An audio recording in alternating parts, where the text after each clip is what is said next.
Après Tarawa et Saipan, les hommes du corps des Marines pensaient avoir tout vécu et tout supporté. Le feu, le sang, la peur et l'incroyable combativité de leurs adversaires. Après chaque débarquement, les stratèges américains avaient adapté leur plan d'opération, renforcé la puissance de feu de la préparation navale et des bombardements aériens, augmenté la force des soutiens terrestres, artillerie, blindés, généralisé l'emploi d'armes spécifiques comme les lance-flammes et les grenades au phosphore. Au mois de février 1945, la confiance est donc de mise. La chute d'Iwo Jima devra intervenir après 5 jours de bataille, pas un de plus, pas un de moins. En fait, il en faudra 36. Pour conquérir ce confetti de 21 km², les Marines devront plonger encore plus loin dans l'horreur. Le courage seul ne suffira pas. L'île est une forteresse souterraine. Chaque mètre conquis va avaler 100 vies.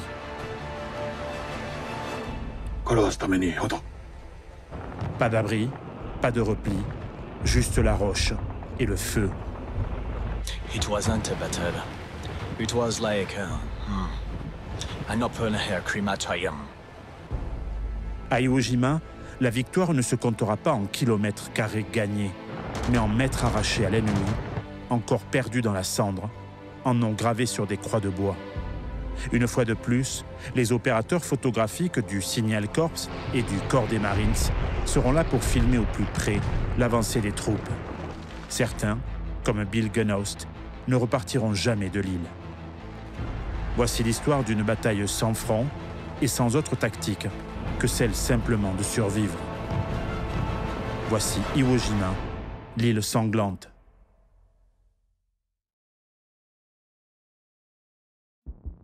Février 1945. Le Pacifique est presque entièrement sous contrôle américain. Fin décembre 1944, les Alliés avaient débarqué sur l'île de Leyte dans les Philippines. Pour des raisons logistiques, l'invasion d'Okinawa, véritable porte de l'archipel nippon, ne pouvait être planifiée avant plusieurs mois. L'état-major américain décide donc de débarquer sur un minuscule point, perdu à 1000 km du Japon, Iwo Jima. Nom de code de l'opération, Detachment. L'île d'Iwo Jima ne fait que 21 km², mais elle possède 3 aérodromes qui servent de station d'alerte pour la défense antiaérienne nippone. Elle est dominée par le mont Suribachi, culminant à 169 mètres, et par 4 collines cotées 382, 362A, 362B, 362C. Elle n'a que peu d'arbres, pas d'eau douce, aucun port. Entre le mois d'août et le mois d'octobre 1944, Iwo Jima va subir le plus long bombardement aérien de toute la guerre du Pacifique, avec pas moins de 48 raids. Pour les États-Unis, ce confetti constitue un tremplin vital pour les bombardiers B-29. Une fois prise, Iwo Jima permettra aux superforteresses d'être accompagnées par des chasseurs Mustang P-51 à plus faible rayon d'action. Pour le Japon, Iwo Jima est l'antichambre du territoire national, et elle sera défendue comme telle. Comme sur Tarawa et Saipan, les soldats nippons ont juré de faire le sacrifice de leur vie en emportant avec eux 10 ennemis. En face des Américains se dresseront donc 22 000 soldats japonais, dont 7 500 de la marine impériale. Les unités japonaises comprennent la 109e division d'infanterie, la 2e brigade mixte, le 145e régiment mixte, un régiment de chars, 3 bataillons de mortiers et 5 bataillons d'artillerie anti-chars. Ces hommes sont sous les ordres d'un général peu commun, Tadamichi Kuribayashi, un officier loyal, lettré, ancien attaché militaire à Washington. Mais il sait qu'Iwo Jima est condamné. Il n'y aura pas de retour. À sa femme, il écrit « Je ne reviendrai pas. Aucun de nous ne reviendra. Mais si nous pouvons tuer 10 ennemis chacun, peut-être alors. » En quelques mois, les soldats japonais ont transformé l'île en une véritable forteresse. 22 km de tunnels, 1500 cavernes et positions fortifiées, des nids de mitrailleuses sous béton, des mortiers enterrés, des sorties dissimulées derrière les rochers. Bien après la bataille, le général Holland Smith commandant en chef des Marines dans le Pacifique, dira « Nous n'avions jamais vu ça. Le sol semblait calme, il ne l'était pas. C'était un nid, et chaque nid tirait. » Kuribayashi ne croit pas en la victoire, mais il croit à la dissuasion. Son plan, tuer 10, puis 20, puis 30 000 hommes. Forcer les États-Unis à douter de l'invasion du Japon. Dans son journal, un officier japonais écrit « Nous avons enterré nos âmes dans le sol. Si l'ennemi veut cette île, qu'il vienne la chercher sous nos cadavres. » Iwo Jima est sans doute la position la mieux défendue de toute l'histoire de la guerre du Pacifique. «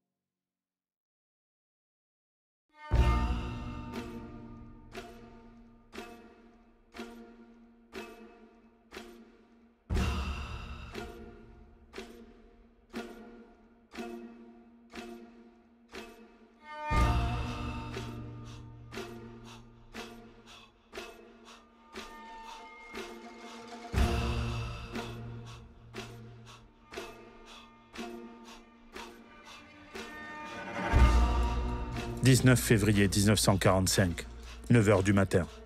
La plus vaste opération amphibie jamais menée dans le Pacifique entre en action. 30 000 Marines des 3e, 4e et 5e divisions, appuyés par 10 porte-avions d'escorte, 8 cuirassés, 8 croiseurs, 36 destroyers et un stock de 100 000 obus. Quand les Marines s'approchent, ils s'attendent à une défense côtière classique. Mais le général Tadamichi Kuribayashi, stratège méthodique, interdit toute défense de plage. Son objectif, faire saigner l'ennemi, le ralentir et l'user.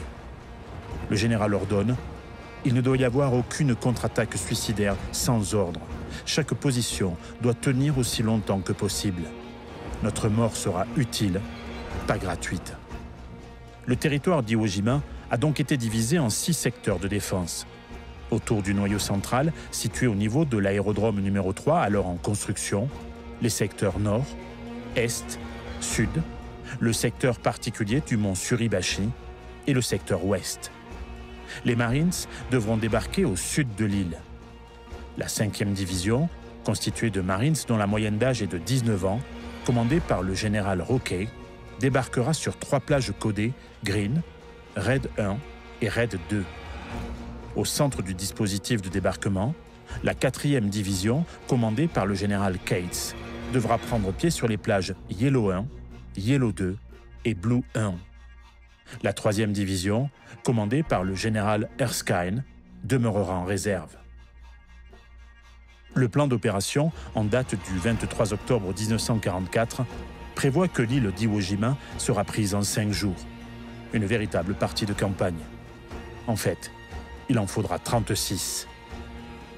Certains des Marines qui s'apprêtent à débarquer étaient à Guadalcanal, d'autres à Tarawa, Peleliu ou Saipan. Ils savent qu'à chaque fois, les Japonais ont trouvé les moyens de fortifier et de défendre le terrain. Ils savent aussi que les soldats de l'Empire du Soleil Levant ne se rendent jamais, même dans les situations les plus désespérées. Ils espèrent pourtant que le bombardement préliminaire aura réduit les défenses au silence, qu'il aura brisé toute résistance. Il faut dire que les Américains n'ont pas lésiné.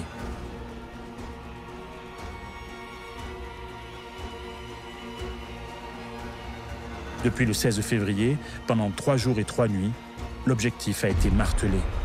14 000 tonnes d'obus sont tombées. L'île forteresse a été écrasée. Mais a-t-elle été anéantie ? À 9 h, les barges d'assaut de la première vague foncent vers le rivage. Et lorsque les portes des péniches se rabattent sur le sable noir, il ne se passe rien. Le silence. Certains pensent que les bombardements ont eu raison des ennemis. We must get like Lavin after Saipan without. Come on, that's it. À 10 h, 6 000 hommes ont débarqué. 1 500 autres arrivent chaque quart d'heure. Les pelles tentent de creuser de frêles abris dans un sable trop fin. Les radios s'installent, les sections s'enfoncent prudemment à l'intérieur des terres.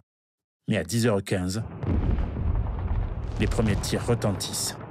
Une salve, puis 2, puis le sol s'ouvre littéralement sous les pas des Marines. It came out of nowhere. Bullets came out of the ground, from the rocks, from the cliffs. Kuribayashi a attendu exactement 90 minutes, assez de temps pour que la plage d'Iwo Jima soit saturée. Puis il a ordonné de déclencher le feu, précis, massif, meurtrier. The sand blew with blood. We didn't move anymore. Even raising your head was dying. À midi, la plage est devenue une nasse. Pratiquement aucun des bunkers japonais n'a été détruit par les bombardements préalables. Les mortiers et les nids de mitrailleuses prennent les Marines en enfilade. Les plages ne sont pas sécurisées. Les pertes sont catastrophiques, en particulier sur le flanc droit du dispositif, devant le périmètre de l'aérodrome numéro 1. A quarter for 2 hours to cross 40 meters. Every second, a burst. Every move, a shot. Le sergent John Basilone, héros de la bataille de Guadalcanal, volontaire pour un nouvel engagement, après avoir été le porte-parole des levées de fonds pour financer la guerre, avait écrit à sa femme avant de débarquer sur Red Beach 2, avec ses frères d'armes de la 5e division. « Si tu reçois cette lettre, c'est que je suis tombé. Dis-toi que c'était pour quelque chose de plus grand, mais ce n'était pas beau. » Alors que son unité est clouée sur place, Basilone réussit à atteindre la première ligne de position japonaise. Il attaque un blocos à la grenade, puis avec des explosifs de démolition, le détruit. Alors que lui et les hommes de sa section de mitrailleuses combattent pour se frayer un chemin vers l'aérodrome numéro 1, Basilone guide un char américain pris au piège dans un champ de mines et le met à l'abri, malgré le feu nourri japonais. Quelques minutes plus tard, il est tué sur le coup par des éclats d'obus de mortier. À la tombée du jour, ce 19 février 1945, sur les 30 000 Marines à terre, 2400 ont été tués ou sont blessés. Mais si la tête de pont demeure fragile, le mont Suribachi et ses 900 défenseurs ne devraient pas tarder à être coupés du reste de l'île. Sa conquête va pourtant être des plus meurtrières. Héros de la Seconde Guerre mondiale, et notamment du débarquement en Normandie, le major Richard Dick Winters, commandant de la Easy Company du 506e régiment de la 101e Airborne, dira à propos d'Iwo Jima « Ce n'était pas un débarquement, c'était un sacrifice. Les hommes s'enfonçaient dans une gueule invisible. »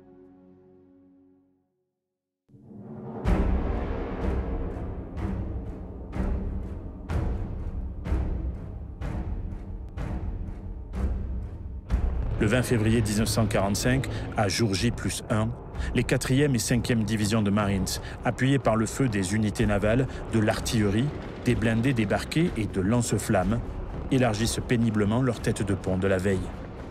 Les pertes humaines sont très lourdes. La 4e division de Marines s'empare de l'aérodrome numéro 1. Le 28e régiment de la 5e division avance lentement vers le mont Suribachi. Mais la configuration et la nature même du terrain n'offrent pratiquement pas de couvert. Depuis le sommet du volcan, l'artillerie japonaise arrose les positions américaines. En 2 jours, les Marines ont perdu 30% de leurs blindés. Harry Schmid, le commandant du 5e corps amphibie, décide alors de faire débarquer la 3e division de Marines, jusqu'alors tenue en réserve. À l'aube du 21 février 1945, le 21e régiment de la 3e division de Marines commence donc à débarquer sur Yellow Beach. À 8 heures, débute la préparation d'artillerie navale, aérienne et terrestre américaine pour permettre la prise du mont Suribachi. À 8h45, le 28e régiment de Marines donne l'assaut au volcan, défendu par les 900 hommes du 312e régiment de la 109e division japonaise. L'avance est aussi lente que meurtrière. À la fin de la journée, les Américains auront perdu la moitié de leurs blindés. Dans la soirée, un groupe de Marines atteint toutefois la pente nord du volcan. En 3 jours de combat sans trêve, les 4e et 5e divisions ont perdu 4 754 hommes, tués ou blessés. 22 février. 2 jours après le débarquement, les Marines sont à terre, mais ne progressent pas. L'ennemi ne recule pas, il ne contre-attaque pas, il attend. Sur Iwo Jima, il n'y a pas de front, pas de flanc, pas de repli possible. Chaque pas est un piège, chaque position ennemie un leurre. Les snipers tirent, puis s'enfoncent dans les galeries souterraines, pour ressortir dans le dos des Marines. Il ne suffit pas de prendre une position, il faut la brûler, la piéger, la sceller et encore la surveiller pour être sûr que personne n'en ressortira vivant avec une arme à la main. We gave out the pillbox, and 10 minutes later, it was firing again. It was like fighting a shadow. Les minutes, puis les heures se répètent. Avancer de quelques mètres, compter les morts, recommencer. I am no name anymore, just a number. Every fella. And 50-50 chance to see the next line. Les blindés ne progressent pas, le sable volcanique étouffe les chenilles, ils s'enlisent. Les radios sont brouillées, l'aviation peine à identifier les cibles. Chaque section combat isolément, à l'instinct. L'unique réponse à cette guerre de tunnels, c'est la brutalité. Lance-flammes, grenades au phosphore, charges explosives et parfois juste un couteau. I used my flamethrower for 4 hours. I cleared 7 bunkers. I never saw their faces. Le combat est si proche qu'il se passe parfois sans tir. Une guerre archaïque dans la pénombre. They came out of the round. I fought with an empty pistol. And then, with my helmet. Les pertes sont terribles. En 48 heures, le 3e bataillon du 23e régiment a perdu 75% de ses hommes. Le 1er bataillon du 27e Marines est presque anéanti autour de la colline 362. Au bout de 3 jours, les Américains ont avancé de moins d'1 kilomètre. Et pour chaque mètre parcouru, ils ont perdu 10 hommes. À Iwo Jima, les blessés ne crient pas, ils murmurent. Ceux qui pleurent le font en silence. Un médecin de la 5e division de Marines confie dans son journal « J'ai recousu des hommes sans anesthésie. Ils serraient les dents, d'autres serraient une photo. » Il n'y a pas de nuit sur Iwo Jima. Le sol brûle, même à l'aube. Le danger ne recule jamais, il est là, enfoui. At Hill, we didn't take ground. We just stayed alive in it. Le 22 février, le premier aérodrome est pris. Aussitôt, 2000 Seabees, des troupes du génie civil employées par l'armée, s'activent pour le remettre en état. Mais le 2e aérodrome fait encore l'objet d'âpres combats. La lutte est sauvage. Les chars Sherman sont détruits par des pièces d'artillerie soigneusement enterrées. Certains sautent sur les nombreuses mines disséminées sur le terrain chaotique. Au sud du dispositif américain, les Marines du 28e régiment de la 5e division anéantissent les positions japonaises tout autour de la base du mont Suribachi et commencent péniblement à gravir les pentes.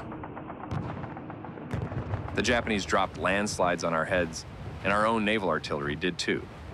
Each casemate was a problem of its own, a complex fortress that had to be reduced to rubble. The walls of many of those fortifications started with concrete blocks more than 2 feet thick, reinforced with iron beam. Then came 10 to 12 feet of rock, covered with earth and the dirty ashes of Iwo.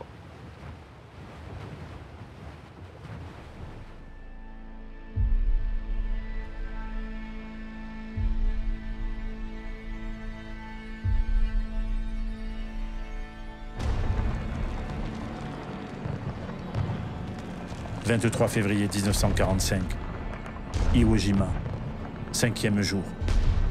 Les plans prévoyaient qu'à cette date, l'île serait tombée. En réalité, un petit tiers a été conquis de haute lutte. Les combats se poursuivent dans la zone de l'aérodrome numéro 2. En 5 jours, les Marines ont perdu plus d'hommes que pendant toute la campagne de Guadalcanal, et le pire est devant eux. Dans le journal de campagne du corps médical de la 4e division de Marines, le lieutenant Paul Haldane écrit « Je me suis mis à laver les morts parce que les vivants, je n'en avais plus. » Au sud, la silhouette noire du volcan Suribachi domine le champ de bataille. Depuis 3 jours, le 28e régiment de la 5e division encercle le volcan, un promontoire de basalte de 160 mètres de haut. Dans ses flancs, les mitrailleuses japonaises arrosent toujours les plages. Son ascension va être un véritable enfer. Every meter gain, we pay 3 times. With blood, with fire, with screams. À 10h20, ce 23 février 1945, une patrouille commandée par le lieutenant Harold Hal Schreer atteint le sommet. Un petit drapeau de la marine est tissé au bout d'un tube de conduite d'eau. Mais dans l'euphorie, le général Holland Smith ordonne de hisser un drapeau plus grand pour que tous, jusqu'aux lignes arrière, le voient flotter. L'instant est immortalisé par le photographe Joey Rosenthal d'Associated Press et le caméraman Bill Gunnost du corps des Marines. 6 hommes dressant un drapeau dans la poussière, une image, un symbole, bientôt un mythe. Après la bataille, Rosenthal témoignera de cet instant demeuré comme l'une des images phares de la Seconde Guerre mondiale. Il disait « J'ai déclenché au hasard, en espérant avoir quelque chose. Je n'imaginais pas que ce serait ça. » La vérité de cette photo, c'est que 3 des 6 hommes qui ont été immortalisés par Joey Rosenthal ne verront pas la fin des combats sur Iwo Jima. Le caméraman qui a fixé ces images, Bill Gunnost, disparaîtra lui-même quelques jours plus tard, après s'être porté volontaire pour descendre dans un tunnel nippon. Iwo Jima est une montagne de cendres, et ce drapeau, une étoile plantée dans une plaie, il symbolise la victoire, mais c'est aussi un linceul. Un an après la bataille, l'Amérindien Ira Ace confiera « On m'a appelé héros, mais mes frères sont restés là-bas, sous le sable noir. Alors non, je ne suis pas un héros. »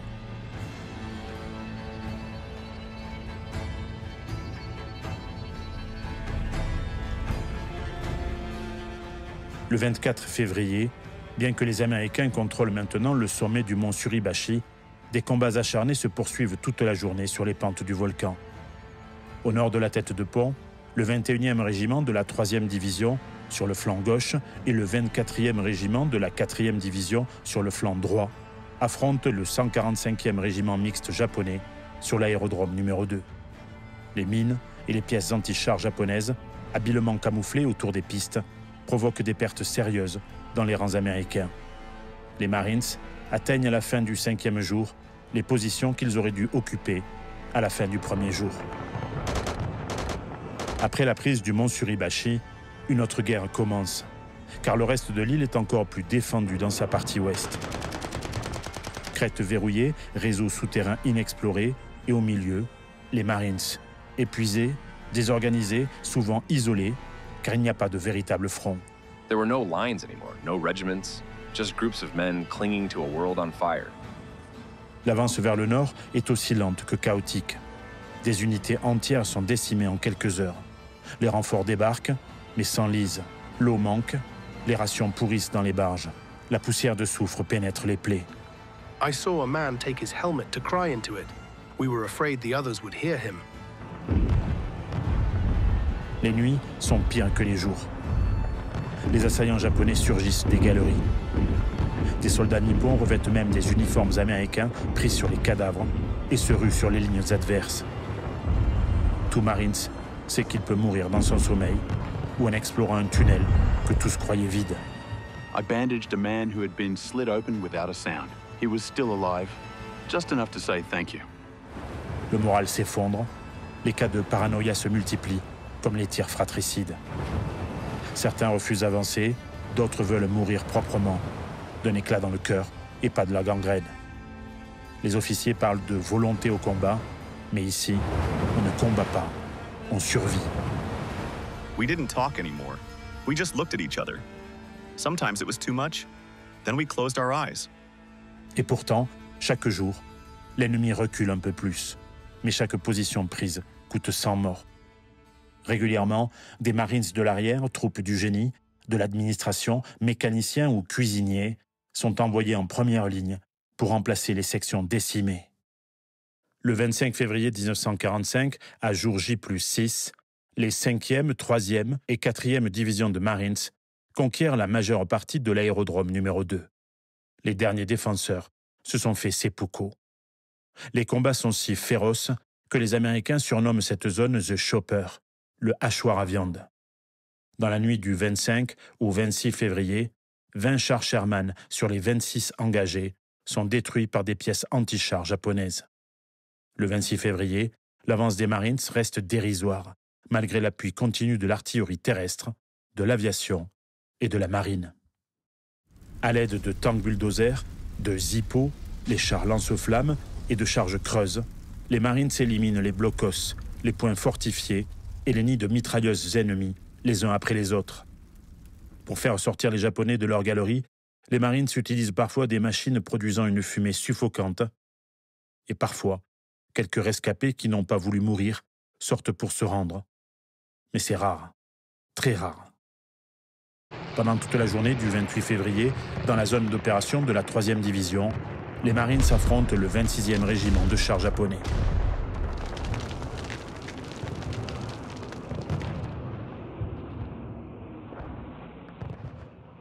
Ils capturent le village de Motoyama sur le plateau du même nom et s'emparent des hauteurs dominant l'aérodrome numéro 3.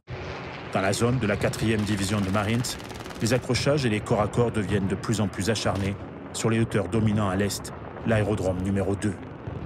Sur sa gauche, la 5e division de Marines bute sur les bunkers et les défenses anti-chars japonaises.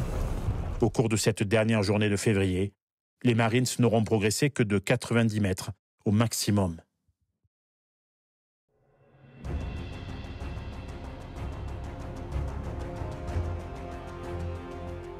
Début mars, voilà plus de 2 semaines que les Marines se battent sur Iwo Jima. Si la moitié sud est sous contrôle, au nord, rien ne cède. Au 3 mars, 12 jours après le débarquement, les pertes terrestres américaines s'élèvent à plus de 3000 tués et pas moins de 11 000 blessés. Les collines côté 362B et 362C tiennent encore farouchement. Le 7 mars 1945, à jour J plus 16, après un échec la veille, les hommes de la 3e division de Marines enlèvent la côte 362C sur le plateau de Motoyama. À gauche, la 5e division de Marines, très affaiblie, ne progresse que faiblement en raison de la nature accidentée du terrain. Le 26e régiment avance au nord du village de Nishi vers Kita et l'extrémité nord de l'île. L'appui de l'artillerie navale est limité car les lignes sont imbriquées et les erreurs de tir ont causé la mort de trop nombreux Marines. Les 23e, 24e et 25e régiments de la 4e division de Marines progressent vers l'est en direction du village d'Higashi. Le 10 mars, la poche japonaise est coupée en deux. Cushman Pocket, au sud, et au nord, Kitano Point, surnommée la Death Valley, la vallée de la mort, où 1500 soldats japonais et le général Tadamichi Kuribayashi se sont retranchés. Le général Kuribayashi tient ses lignes depuis le sous-sol. Il ne dirige plus une armée, mais une fourmilière. Plus de ravitaillement, plus de radio, plus d'ordre, juste des survivants retranchés dans la pierre, prêts à mourir les armes à la main. Lors d'un interrogatoire le 12 mars, un prisonnier japonais avoue « Nous avons mangé les rats, puis les vers, puis plus rien, mais on gardait nos armes. » À mesure que les jours passent, les combats se resserrent. Chaque colline prise révèle un tunnel, chaque tunnel un bunker. Et dans chaque bunker, un homme qui ne veut pas mourir, mais refuse d'être pris vivant. La résistance s'affaiblit. They didn't scream, they didn't beg. They came out and they fired. I saw a Japanese come out of the tunnel. He looked at me, then he pulled out a grenade. He didn't shout. Le 16 mars, à 18h, le général Harry Schmid, commandant du 5e corps amphibie, déclare officiellement la conquête de l'île. Mais c'est un mensonge nécessaire, car Iwo Jima n'a pas fini de tuer. Dans le journal de campagne de la 5e division, le capitaine Sears écrit « On a dit que c'était fini, mais mes hommes tombaient encore, le jour, la nuit, par derrière. » Au 17 mars, à jour J plus 26, la poche japonaise est maintenant morcelée en 3 parties. La première, Tashiwa Point, au sud-est du village d'Higashi, sur la côte orientale. Au centre, Cushman's Pocket. La troisième, à l'extrémité nord, au sud de Kitano Point, The Gorge, de 600 mètres de long sur 150 à 250 mètres de large. C'est dans ce secteur que se cache le général Tadamichi Kuribayashi, le commandant en chef de la garnison japonaise. Le 21 mars, le général Kuribayashi envoie un message à Tokyo. « Nous n'avons rien mangé, ni bu depuis 5 jours, mais notre esprit combatif demeure intact. » Quelques jours plus tard, il en expédie un autre. Ce sera le dernier, laconique. Tous les officiers et hommes de troupe à Iwo Jima vous disent adieu. Dans la nuit du 25 au 26 mars 1945, une ultime attaque est lancée. 300 hommes, la dernière réserve nippone. La cible, Les arrières américains, le QG, les blessés, la surprise est totale. They burst out from everywhere. I didn't fire. I stuck my bayonet into the dark. À l'aube du 26 mars, il ne reste plus rien. Les derniers Japonais sont morts. Certains se sont tirés une balle. D'autres ont sauté sur une grenade. Le général Kuribayashi est porté disparu. Son corps ne sera jamais retrouvé. À sa femme, il avait écrit « Quand tu liras ces lignes, je serai mort. Mais je mourrai avec mon sabre et en regardant l'océan. » Iwo Jima est enfin sécurisé. 36 jours de combat. Mais pour les survivants, la guerre ne s'arrête pas là. Le sol est encore chaud, le silence suspect. Car sur cette île, même les morts ont mis du temps à se taire. 36 jours de combat. 6821 morts côté américain, dont 5931 Marines. Un quart de l'ensemble des Marines tués au cours de la Seconde Guerre mondiale. 19 000 blessés. Une île de 21 km² est devenue un tombeau à ciel ouvert. Côté japonais, les chiffres sont encore plus terribles. Sur 21 000 défenseurs, moins de 300 prisonniers. Tous les autres sont morts, sauf deux, Yamagake Kufuku et Matsudo Linsoki, qui se rendront le 6 janvier 1949 après avoir vécu près de 4 années, cachés dans des grottes, nourris grâce à des rations alimentaires volées dans les stocks de la base aérienne américaine. Après la guerre, certains survivants refuseront de parler d'Iwo Jima, d'autres vivront hantés par les morts. Au cours d'une interview pour PBS en 1947, Ira Hayes, qui mourra quelques années plus tard d'hypothermie, d'ivresse et de désespoir, dira « J'ai levé un drapeau, puis j'ai enterré mes amis. J'aurais préféré rester avec eux. » En 1961, Hayes sera incarné à l'écran par Tony Curtis, rendu méconnaissable, dans un film sombre, sans concession, The Outsider, adaptation du livre de William Bradford, le héros d'Iwo Jima. Iwo Jima va devenir un monument, un cliché, une statue, une médaille. Mais pour ceux qui y ont combattu, ce fut bien plus que cela. Ce fut une fournaise, une blessure, un souvenir que le silence de la paix ne suffira pas à faire taire. En 1995, lors du 50e anniversaire de la bataille, un vétéran déclare « On m'a demandé ce que j'avais fait pendant la guerre. J'ai dit « J'ai survécu à Iwo Jima et puis j'ai pleuré. » Iwo Jima, une victoire militaire, mais aussi un désastre. Ce que les Marines et leurs ennemis japonais ont vécu sur ce rocher brûlant nous oblige à nous souvenir. Car sur ce sable noir, ils ont laissé bien plus que leur corps.